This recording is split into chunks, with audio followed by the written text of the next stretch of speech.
అమ్మా ఈరోజు నల్లగొండపల్లికి ఆంధ్ర రాష్ట్రంలో 45 రోజుల పర్యటనలో భాగంగా అమ్మగారు చాలా పెద్ద ఉద్యమానికే శ్రీకారం చుట్టారు. ఉపాధి హామీ పరిరక్షణ యాత్ర అమ్మగారు చాలా ప్రతిష్టాత్మకంగా తీసుకున్నారు. ఈ ఆంధ్రప్రదేశ్ రాష్ట్రంలో ఈ ఉపాధి హామీ పథకానికి ఆంధ్రప్రదేశ్ రాష్ట్రమే కాదు, యావత్ భారతదేశంలో కోట్లాది మంది ఆడబిడ్డలు పేద కుటుంబాలకి కాంగ్రెస్ ప్రభుత్వం తీసుకొచ్చింది. మన వైఎస్ రాజశేఖర రెడ్డి గారు తీసుకొచ్చిన గొప్ప మహోన్నతమైన పథకాలలో ఈ ఉపాధి హామీ పథకం అనేది చాలా చాలా గొప్ప పథకం. ఈ మనము రొక్కాడనే డొక్కాడనే పరిస్థితిలో మనం ఉన్నాం. ఈ రొక్కాడనే డొక్కాడిన పరిస్థితిలో ఉన్నప్పుడు ఈ ఉపాధి హామీ పథకాన్ని ఈ గవర్నమెంట్ 125 రోజులు పనిస్తామని ఏదైనా మభ్యపెట్టి ఉన్న ఉపాధి హామీ పథకాన్ని కూడా నిర్వీర్యం చేస్తా ఉంది. కాబట్టి తప్పకుండా ఈ ఆంధ్రప్రదేశ్ రాష్ట్రం మొత్తము ఒక యుద్ధంగా స్టార్ట్ అయ్యింది. ఆంధ్రప్రదేశ్ రాష్ట్రం మొత్తంలో ఉండే కూలీలందరూ ఒకటి కావాల్సిన పరిస్థితి ఉన్నది. ఇదే కాకుండా అమ్మా ఈ రాష్ట్రంలో ఉపాధి హామీనే కాదు, ఏ ఒక్క పథకాన్ని ఆరోగ్యశ్రీ గాని రాజశేఖర రెడ్డి గారు ప్రవేశపెట్టిన అన్ని పథకాలని నీరు కలుస్తున్నారమ్మా. ఈ కూటమి ప్రభుత్వం పోటాపోటీ పడతా ఉంది. గత ప్రభుత్వానికి మించిన రీతిలో ఈ ప్రభుత్వం దౌర్జన్యాలు రౌడీజాలు ఎక్కడ కూడా ఇళ్ళనే కాల్చేస్తా ఉన్నారమ్మా. మన కుప్పంలోకి పోతే నామినేషన్ వేసడానికి ఒక మహిళ గీతాని భగవద్గీతలో తీసినామమ్మా. ఒక బిడ్డ ఆడబిడ్డ బట్టలు ఓడ తీసింది భగవద్గీతలో మేము విన్నాం.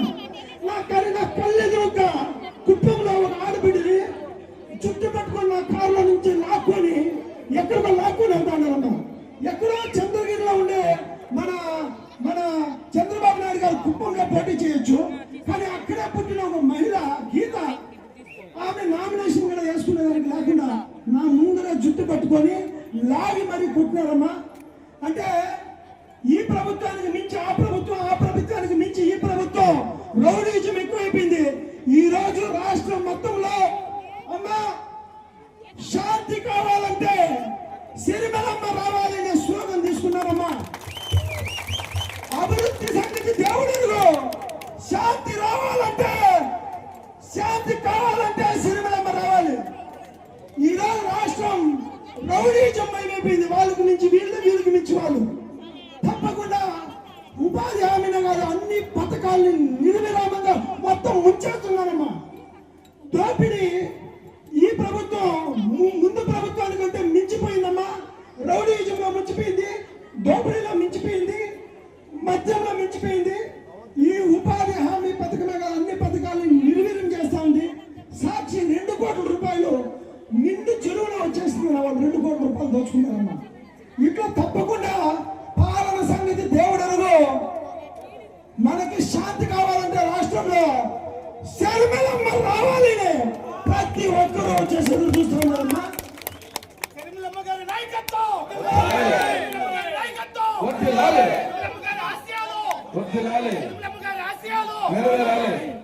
శాంతికే శర్మిలమ్మ రావాలి. శాంతి కావాలంటే రాష్ట్రంలో శాంతి కావాలంటే శాంతి కావాలంటే రౌడీజం పోవాలంటే రౌడీజం పోవాలంటే అన్ని పథకాలు తిరిగి రావాలంటే అన్ని పథకాలు తిరిగి రావాలంటే వైఎస్ రాజశేఖర రెడ్డి గారి ప్రభుత్వం తిరిగి మళ్ళీ రావాలంటే షర్మిలమ్మ రావాలి. షర్మిలమ్మ రావాలి. షర్మిలమ్మ రావాలి. షర్మిలమ్మే రావాలి. అందరికీ నమస్కారం. రాజశేఖర రెడ్డి బిడ్డ వస్తుందని, చూడాలి అని, వినాలి అని గ్రామం మొత్తం తరలి వచ్చింది.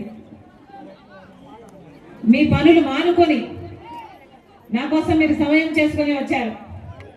ప్రతి అన్నకు, ప్రతి తమ్ముడికి, ప్రతి అక్కకు, ప్రతి చెల్లికి, ప్రతి అమ్మకు, ప్రతి అయ్యకు మీ రాజశేఖర రెడ్డి బిడ్డ శిరస్సు వంచి చేతులు జోడించి మనస్ఫూర్తిగా నమస్కరించుకుంటున్నాం.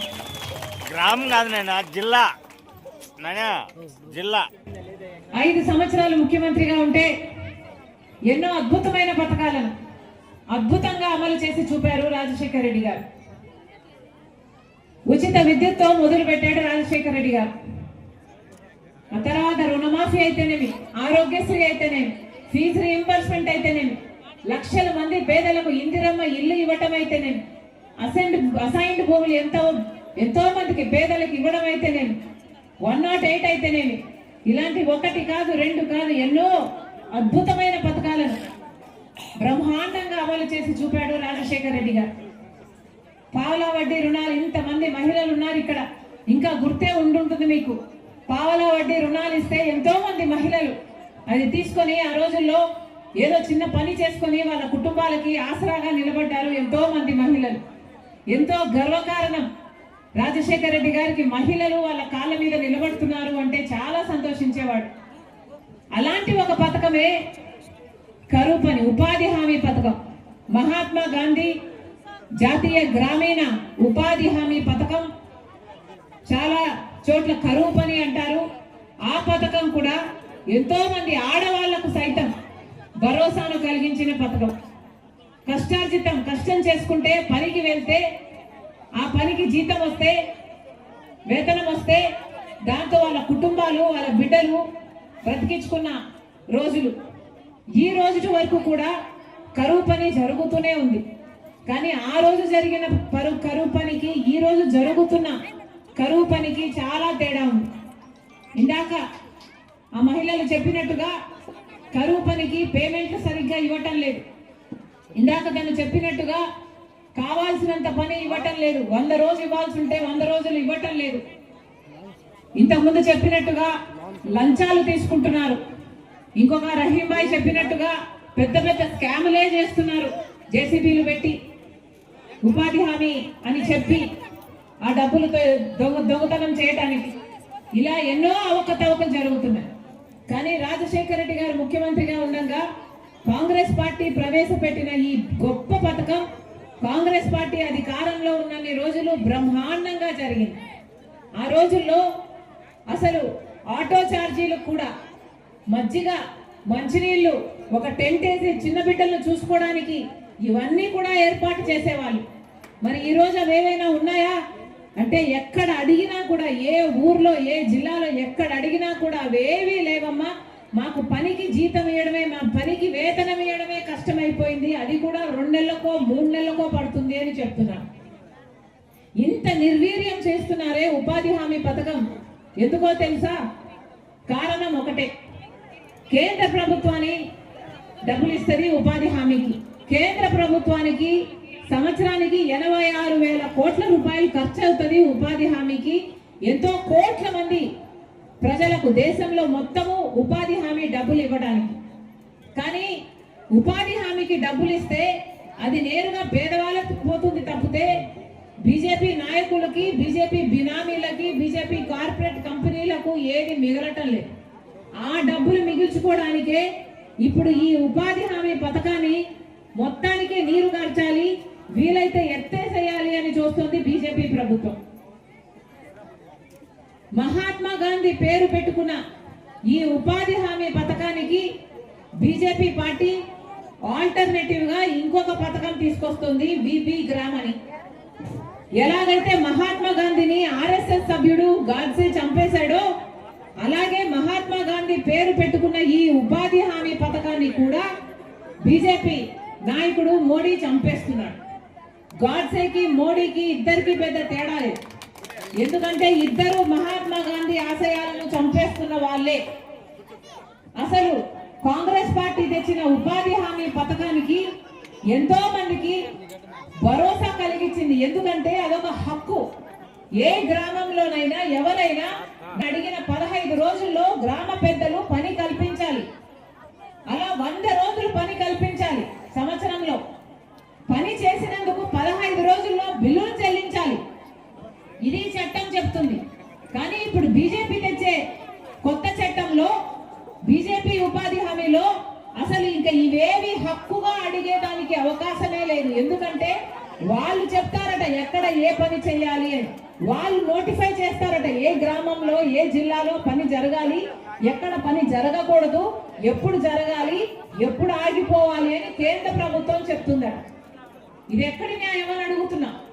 అంతేకాదు మహాత్మా గాంధీ ఉపాధి హామీ పథకంలో ఇంతకు ముందు గ్రామ పంచాయతీల్లో ఈ పని గురించి ఏ పని చేస్తే బాగుంటుంది, మా గ్రామానికి మనకు రోడ్లు కావాలా, బావి కావాలా, చేనులో ఏమైనా గట్లు కావాలా, లేకపోతే పుడికలు తీయాలా, ఇలా గ్రామానికి ఏ పనులు కావాలో ఆలోచన చేసి గ్రామం కోసం, గ్రామ అభివృద్ధి కోసము ఉపాధి హామీ పథకాన్ని వాడేవారు, దానికోసం గ్రామస్తులు పనిచేసేవారు, దానికోసము డబ్బులు ఇచ్చేవారు. కానీ ఇప్పుడు అలా ఉండబోదు. బీజేపీ పార్టీ చెప్తుందట, మోడీ చెప్తారట ఎక్కడ పని చేయాలి అని. అంటే పక్కన ఒక రోడ్డు పనో లేకపోతే ఒక ప్రాజెక్టు పనో జరుగుతుంటే అది ఒక కాంట్రాక్టర్కి ఇస్తే ఆ కాంట్రాక్టర్ కింద మీరందరూ వెళ్ళి పని చేయండి అని బీజేపీ చెప్పబోతుంది అన్నమాట. అంటే ఇప్పుడు గ్రామంలో ఇక పనులు జరగవు, ఆ పక్కన కాంట్రాక్టర్ కి లేబర్ సప్లై చేసే యంత్రాంగాలుగా గ్రామాలన్నీ తయారైపోతున్నాయి అన్నమాట. ఇది ఎక్కడి న్యాయం అని అడుగుతున్నా. పెద్ద పెద్దగా అడ్వర్టైజ్మెంట్లు ఇస్తున్నారే, కాంగ్రెస్ పార్టీ తెచ్చిన ఈ ఉపాధి హామీ అయితే 100 రోజులే, మేము 125 రోజులు ఇస్తాము అని బీజేపీ పార్టీ ఇప్పటికే పోస్టర్లు హోర్డింగ్లు వేస్తుంది చాలా చోట్ల. వీళ్ళు చెప్తున్న 125 రోజులు పని ఇస్తాము అన్నది ఒక పెద్ద బూటకం. ఎందుకంటే గత సంవత్సరం 2025లో ప్రభుత్వము మన ఆంధ్ర రాష్ట్రంలో సగటున ఇచ్చింది కేవలం 52 రోజులు పని మాత్రమే. 100 రోజులు కూడా ఇవ్వలేదు చట్ట ప్రకారం. 100 రోజులు పని ఇవ్వాలి అని చట్టం చెప్తున్నా 100 రోజులు ఎక్కడా ఇవ్వలేదు. సగటున ఎక్కడ చూసినా 52 రోజులు మాత్రమే పని కల్పించింది గత సంవత్సరము కూటమి సర్కార్. మరి కనీసం 52 రోజులు కూడా చక్కగా పని ఇవ్వని వాళ్ళు, ఇవ్వలేని వాళ్ళు 125 రోజులు ఇస్తారంటే నమ్మొచ్చా? చట్ట ప్రకారం 100 రోజులు పని ఇవ్వాలి, కానీ ఇవ్వని వాళ్ళు 125 రోజులు ఇస్తామని చెవులో పూలు పెడుతున్నారు. ఈ 125 రోజులు పని ఇస్తాము అనేది ఒక పెద్ద బూటకం, మోసం, అబద్ధము. 125 రోజులు మాటికి పని ఇవ్వరు. ఎందుకంటే వీళ్ళకి 52 రోజులు ఇవ్వడానికి కూడా ఇష్టం లేదు. ఇచ్చిన పనిని కూడా పేమెంట్లు ఇవ్వకుండా ఇప్పటి వరకు సతాయిస్తున్నారు. గత సంవత్సరంలోనే 2025లో మన రాష్ట్రంలోనే చంద్రబాబు గారు ముఖ్యమంత్రిగా ఉండగా 8.5 లక్షల జాబ్ కార్డులను తీసేశారు. నిజంగానే వీళ్ళకు 125 రోజులు పని ఇచ్చే చిత్తశుద్ధి ఉంటే 18.5 లక్షల జాబ్ కార్డులు తీసేస్తారా? నిజంగానే వీళ్ళకు 125 రోజులు పనిచ్చే చిత్తశుద్ధి ఉంటే పూర్తి భారం ఇంతవరకు కేంద్ర భరిస్తుంటే దాన్ని ఇప్పుడు రాష్ట్రాల మీదకి తోస్తారా? ఇంతకు ముందు 100% కేంద్రమే పెట్టుకునేది ఉపాధి హామీ ఖర్చు మొత్తం. కానీ ఇప్పుడు బీజేపీ తెస్తున్న ఈ కొత్త చట్టంలో కేంద్రం మొత్తం 100% పని 100% ఖర్చు పెట్టుకోదట. కేంద్రం 60% ఇస్తుందట, రాష్ట్రాలు 40% పెట్టుకోవాలట. ఇక రాష్ట్రం 40% ఖర్చు ఉపాధి హామీకి పెట్టుకునే స్తోమత మన రాష్ట్రానికి ఉందా? ఇప్పటికే ప్రభుత్వ జీతాలు కూడా ఇవ్వడానికి చంద్రబాబు గారి దగ్గర డబ్బులు లేవు. ఇక ఉపాధి హామీ పెట్టుకుంటాడు అంటే మన చెవులో పూలు పెట్టినట్టే. ఇది వరకు 500 కోట్లు ఖర్చు అయ్యేది ఉపాధి హామీకి రాష్ట్రానికి, కేవలం పనిముట్ల కోసం చిన్న ఖర్చు అయ్యేది. కానీ ఇప్పుడు కేంద్రం భరించదు, మొత్తం రాష్ట్రమే పెట్టుకోవాలి అంటే దాదాపు 5,000 కోట్లు పై మాటే. ఇక చంద్రబాబు ఇది పెట్టుకోడు, ఈయన పెట్టుకోలేదు కాబట్టి 60% కేంద్రం పెట్టుకోవాల్సింది కూడా పెట్టుకోవాల్సిన అవసరం ఉండదు. ఇది వీళ్ళ కుట్ర. మొత్తానికి అందరూ కలిసి ఉపాధి హామీ పథకాన్ని ఎత్తేయాలని చూస్తున్నారు. మీ అందరి దగ్గర కూడా వచ్చి ఉపాధి హామీని కాపాడుకునే దిశగా మాలో చేయి కలిపి అందరము కలిసి పోరాటం చేయాలని మీ దగ్గర పోరాటానికి వచ్చింది రాజశేఖర రెడ్డి బిడ్డ కాంగ్రెస్ పార్టీ తరఫున. ఉపాధి హామీ పథకం అన్నది ఎంతో మంది ఆ కుటుంబాలను నిలబెట్టింది. కానీ కరువు ప్రాంతాలలో, రాయలసీమ లాంటి ప్రాంతాలలో కూడా ఉపాధి హామీ తీసేస్తే ఇక పని లేక ఆకలి చావులన్నా చూడాలి, లేకపోతే వలసలన్నా పోవాలి.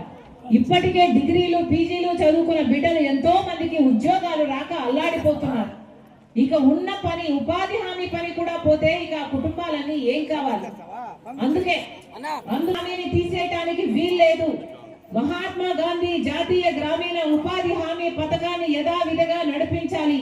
వీలైతే 400 రూపాయల కూలీని కూడా గ్యారంటీగా చేయాలి. తప్పితే ఉన్న పనులను కానీ జాబ్ కార్డులను కానీ లేకపోతే గ్రామస్తులకి ఇప్పుడు ఇచ్చిన ఈ స్వతంత్రం కానీ గ్రామంలో చేసుకోగలిగిన పనులను వాళ్ళే నిర్ణయించుకునే స్వతంత్రం కానీ జోలికి రాకూడదని కాంగ్రెస్ పార్టీ డిమాండ్ చేస్తుంది. మీ అందరి తరఫున ఈ ఒక్క సమస్య కాదు, ఉపాధి హామీ కాదు, ఆరోగ్యశ్రీ అయినా, ఫీజు రీయింబర్స్మెంట్ అయినా, బిడ్డలకు ఉద్యోగాలైనా, రైతుల సమస్యలైనా ఈ రోజుల్లో చాలా సమస్యలు ఉన్నాయి.